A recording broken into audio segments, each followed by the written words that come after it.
ಕೋಗಿಲು ಲೇಔಟ್ನ ನಿರ್ವಸಿತರಿಗೆ ನಾವು ಮನೆ ಭಾಗ್ಯವನ್ನ ಕೊಡ್ತೀವಿ, ಫ್ಲಾಟ್ ಭಾಗ್ಯವನ್ನ ಕೊಡ್ತೀವಿ ಅಂತ ಸರ್ಕಾರ ಹೇಳ್ತು. ಬಟ್ ನಿಜವಾಗ್ಲೂ ಅವ್ರ ಹತ್ರ ದಾಖಲಾತಿಗಳು ಇದಾವ? ಅವ್ರು ಹೇಳ್ಕೊಳ್ತಾ ಇದ್ದಾರೆ ನಮ್ಮ ಹತ್ರ ದಾಖಲೆ ಇದೆ, ನಾವು ಇಲ್ಲಿಯವರೇ ಕನ್ನಡಿಗರೇ ಅಂತ ಹೇಳ್ತಿದ್ದಾರೆ. ಬಟ್ ನಿಜವಾಗ್ಲೂ ಇದೆಯಾ? ಇದೊಂದು ಅನುಮಾನ ಅಂತೂ ಸಾರ್ವಜನಿಕರಲ್ಲಿದೆ.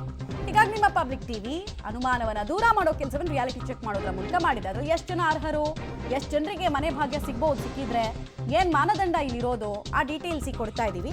ಕೋಗಿಲು ಒತ್ತುವರಿ ತೆರವು ಮಾಡಿ ಅಡಕತ್ರೆಯಲ್ಲಿ ಸರ್ಕಾರ ಇದೆಯಾ ಅಂತ 18 ಕುಟುಂಬಗಳ ಬಳಿ ಕೆಲವು ದಾಖಲಾತಿಗಳಿದಾವೆ.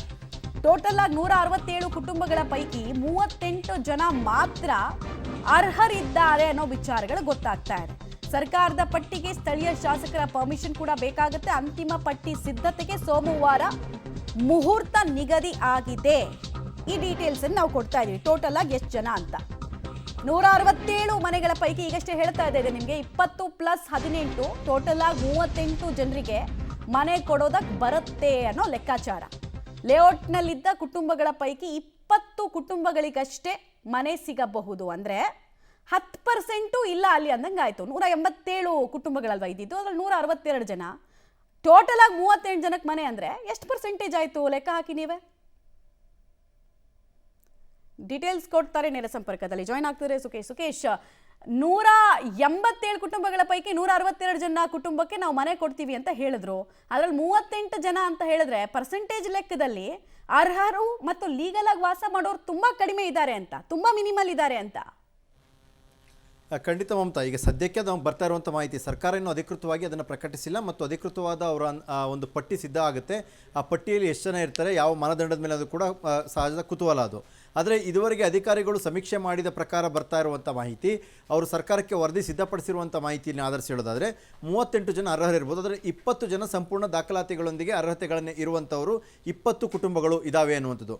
ಉಳಿದ 18ರಲ್ಲಿ ಮುಖ್ಯಮಂತ್ರಿಗಳಿಗೆ ಒಂದು ಪ್ರಯಾರಿಟಿ ಇರುತ್ತೆ, ಅದನ್ನು ಕೊಡುವಂಥ ಒಂದು ಅವಕಾಶ ಇರುತ್ತೆ. ಕೆಲವೊಂದು ದಾಖಲಾತಿಗಳು ಇದ್ದಾಗ ಆ ರೀತಿಯ ಕೊಡಲಿಕ್ಕೆ ಅವಕಾಶ ಇರುವಂಥ ಒಂದು 18 ಇದ್ದಾವೆ ಅನ್ನುವಂಥದ್ದು. ಒಟ್ಟು ಒಂದು 38 ಜನರು ಅರ್ಹರಾಗಬಹುದು ಅನ್ನುವಂಥ ಮಾತುಗಳು ಕೇಳಿಬರ್ತಾ ಇದೆ. ಹಾಗಾಗಿ ಎಲ್ಲೋ ಒಂದು ಕಡೆ ಇದ್ದಂಥ 167 ಜನರು ಕೂಡ ಅಲ್ಲೇ ಇದ್ದರು, 28 ವರ್ಷದಿಂದ ಇದ್ದರು, 20 ವರ್ಷದಿಂದ ಇದ್ದರು, ಈ ರೀತಿ ಹೇಳುವಂಥದ್ದು ಅವರಿಗೆ ತಕ್ಷಣಕ್ಕೆ ಸ್ಪಂದಿಸಬೇಕು ಅನ್ನುವಂತಹ ಕೇರಳದ ಲಾಬಿ ಏನಿತ್ತು, ಆ ಲಾಬಿಗೆ ತಕ್ಕಂತೆ ಇಲ್ಲಿ ನಡೀಲಿಕ್ಕೆ ಸಾಧ್ಯ ಇಲ್ಲ. ಯಾಕಂದರೆ ಕಾನೂನು ಆ ರೀತಿ ಹೇಳಲ್ಲ ಅನ್ನುವಂಥದ್ದು ಕೂಡ ಸ್ಪಷ್ಟವಾಗುತ್ತೆ.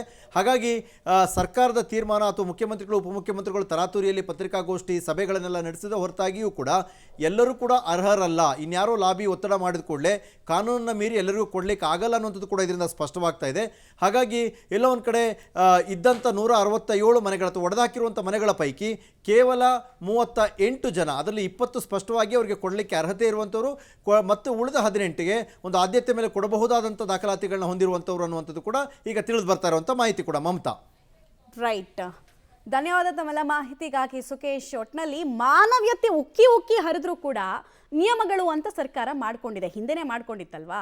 ಆ ನಿಯಮಗಳನ್ನು ಇಲ್ಲೂ ಫಾಲೋ ಮಾಡಬೇಕು. ಫಾಲೋ ಮಾಡಿದ್ರೆ ಜಸ್ಟ್ 38 ಜನರಿಗೆ ಕೊಟ್ಟರೆ ಕೊಡಬಹುದು ಅವಕಾಶ ಇರೋದು.